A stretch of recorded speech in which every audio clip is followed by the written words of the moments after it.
Bom dia! Aliás, quase boa tarde, né? Para você que está sempre nos acompanhando aqui semanalmente, neste nosso momento, um momento que eu chamo de reflexão, né? Graça e paz, queridos, da parte do nosso Senhor Jesus Cristo. Quero que este momento seja precioso para o seu coração, porque Deus me manda repartir contigo aquilo que Ele tem colocado no meu coração. E, logicamente, eu sempre começo mandando um abraço, mas hoje eu vou começar com música. Hoje eu vou começar com música e eu quero trazer para você uma música chamada Calvário. É uma música que está eu faço uma espécie de uma tradução, né? E essa música ela está na nossa relação aqui e eu vou tentar trazer para você. Eu traduzo, não sei se está muito fiel, mas eu acho a música muito linda e eu trago para você, meu irmão, minha irmã, para poder comigo, juntamente comigo, participar um pouco disso que o compositor quis trazer para nós, né? E essa música para mim é muito bonita e significativa, porque ela fala do Calvário que nós vamos subir, levando ao Senhor o nosso temor. Vamos lá?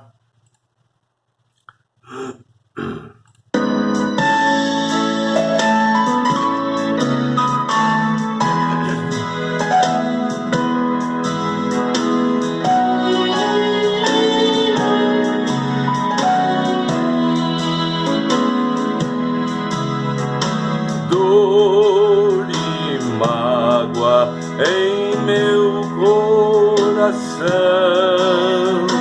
triste eu vivo aqui. Subo ao Calvário com meu temor, Cristo me espera lá.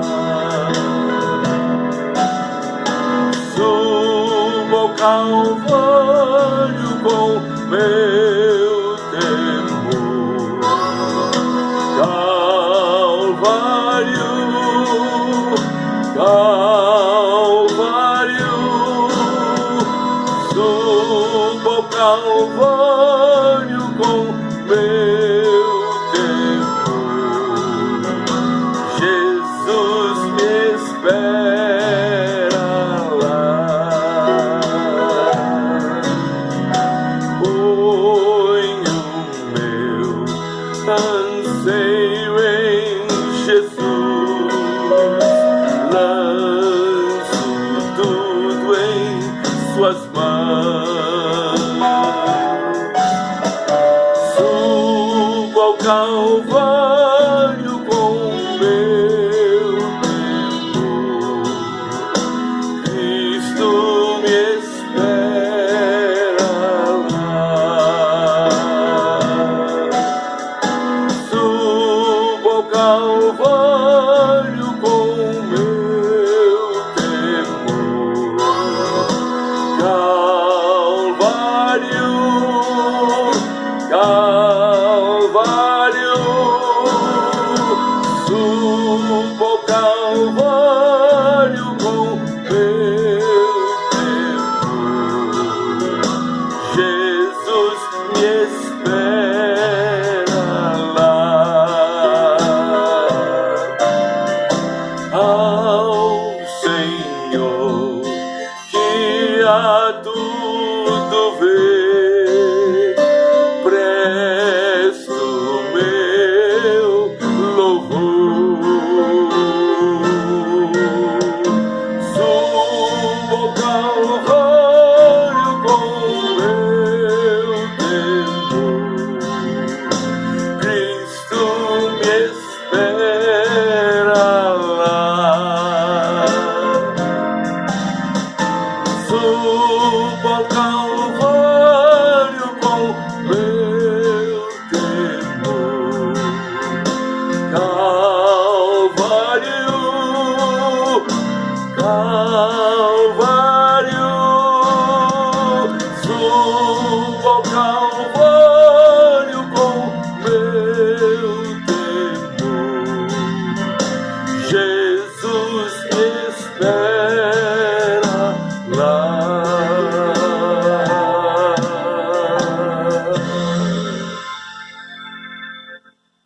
Amém?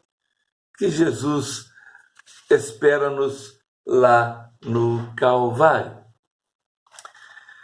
Queridos, eu mando os meus abraços, como sempre, vou mandar hoje depois da música, e meus queridos, meus amigos que aniversariam, e na quinta-feira, dia 17, fez aniversário uma querida irmã aqui da nossa Igreja Batista em Vila Pinheiro, irmã Eliane Couto, que nos assiste, o seu esposo também, Marcos.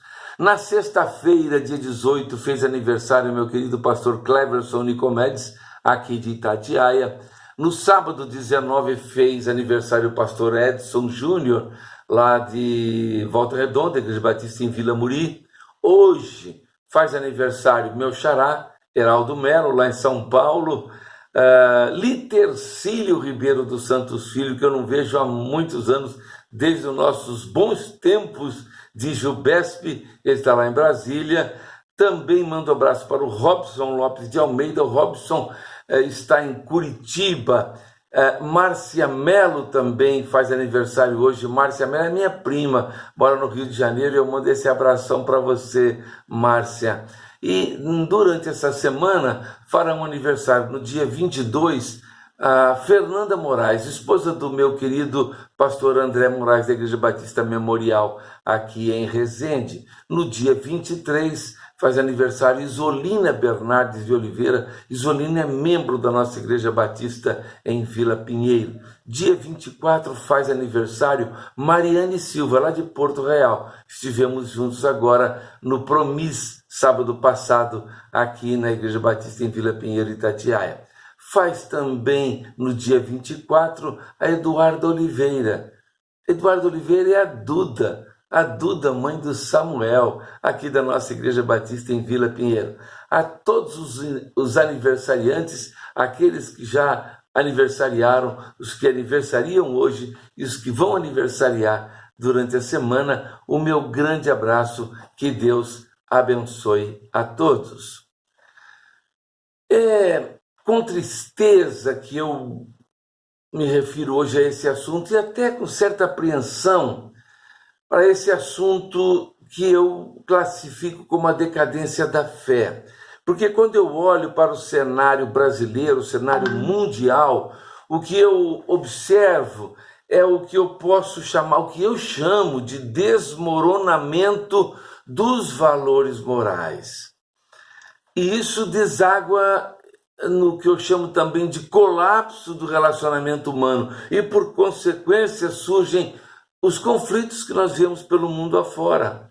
A falta de fé das pessoas, ela produz realmente uma situação em que a crise mundial, ela reflete muito disso que é a nossa falta de fé.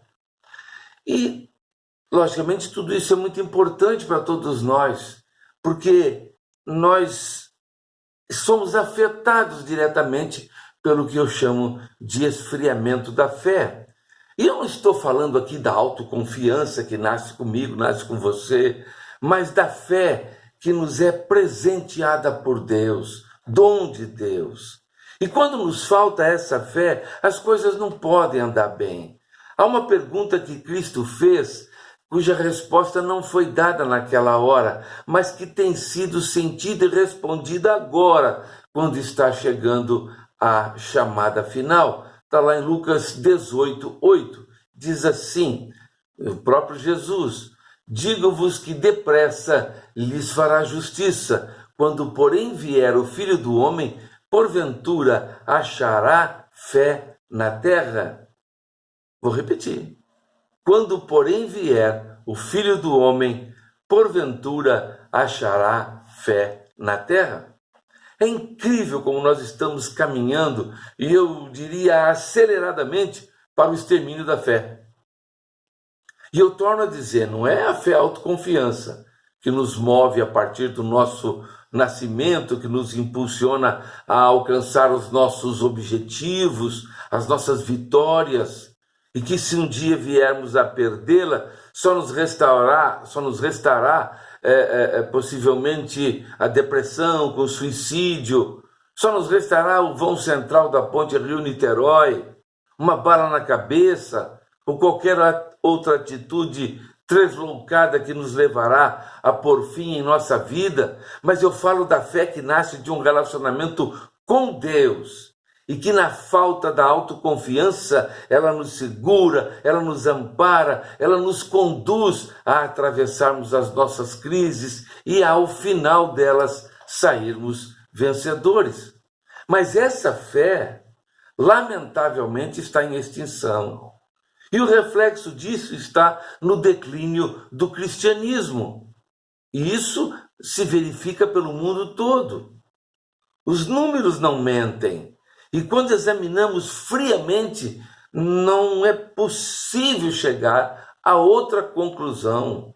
É evidente que na Europa e em vários outros países, inclusive nos Estados Unidos, nós já podemos observar um mundo secularizado e que nós chamamos de pós-cristão.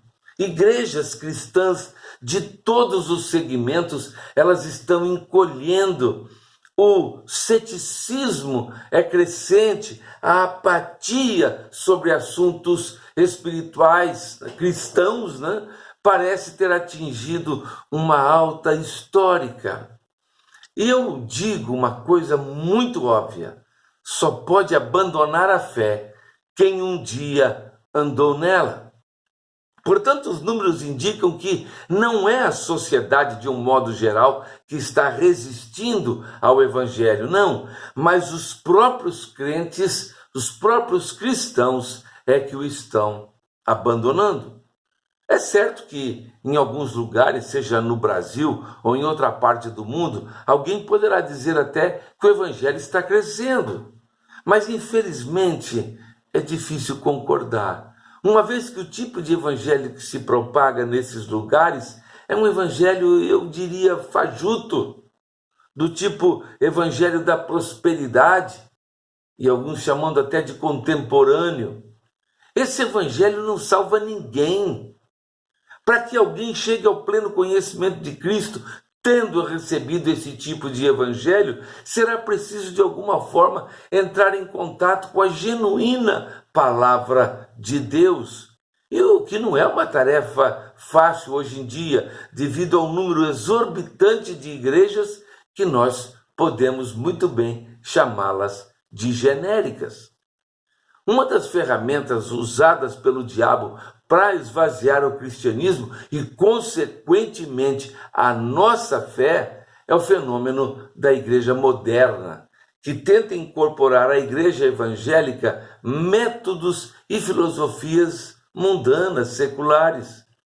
Mas o que atraiu sempre os perdidos à igreja por mais de 2000 anos foi justamente a sua proposta diferenciada do mundo, e não uma cópia tosca do que há nele. E me restringindo somente ao nosso Brasil, ao nosso país, eu diria que sofremos muito por uma causa facilmente detectável, que é o declínio da pregação. Isso é uma verdadeira tragédia para o povo de Deus. Há uma enorme carência de homens que preguem e vivam o evangelho das insondáveis riquezas de Cristo. Não se fala mais contra o pecado, a necessidade de arrependimento e a proposta divina da salvação. O que eu mais tenho visto são homens superficiais que oferecem um tipo de alimento incapaz de nutrir a fé. E boa parte dos cristãos, com certeza, não sabe o que significa o Evangelho e não conhecem as verdades elementares da fé cristã. A triste realidade do cenário evangélico brasileiro é verificar que ele é constituído de igrejas teologicamente anêmicas, de moral confusa, de inoperância social e espiritualmente decadentes. Os cultos que a gente vê são ricos em luzes piscando, grupos vocais formados por profissionais da música, produzindo uma barulheira imensa. a fé é reduzida a um mero show, mas o que se vê é uma imensa pobreza na pregação. Culto sem a pregação do Evangelho não é apenas pobre, meu irmão, é falso. O que vemos hoje é a marginalização do púlpito. Há uma percepção de que o púlpito é tão somente um móvel decorativo no santuário. Algumas igrejas chegam até a tirá-lo. Mas alguém tem que usá-lo de alguma forma. E é triste e lamentável constatar a pobreza dos nossos cultos, a quantidade de cantos medíocres na musicalidade e muitas vezes heréticos no conteúdo. Isso é um escândalo. Quando a pregação não ocupa o centro no culto cristão e a palavra perde a devida primazia na vida da igreja, prevalece o subjetivismo, o antropocentrismo, o sensacionalismo, o paganismo e todo tipo de excentricidades.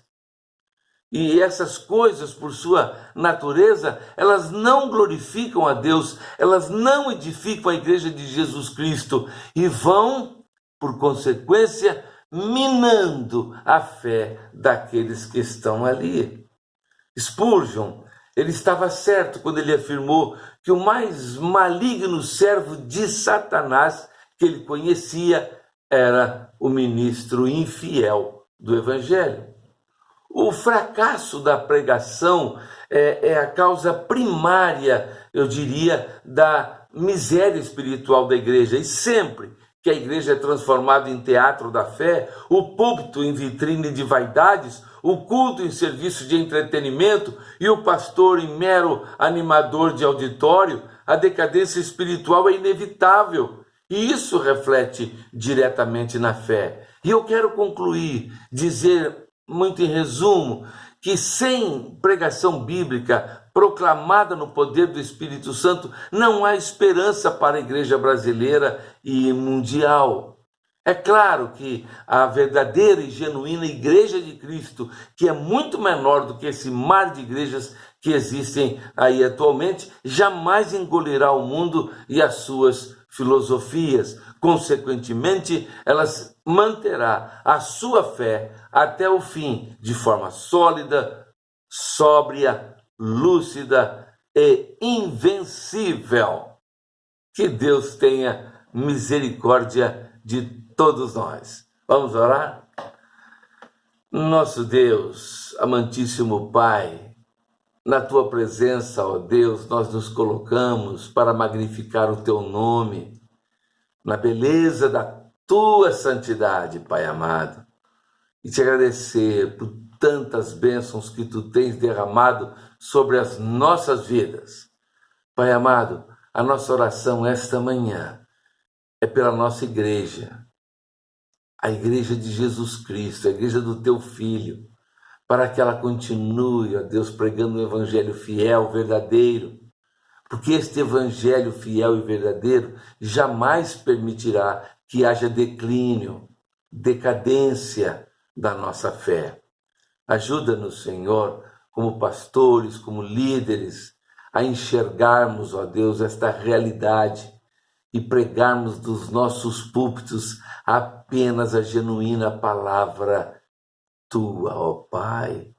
Ó Deus amado, é com tristeza que observamos alguma coisa que não reflete exatamente aquilo que podemos chamar de Tua igreja.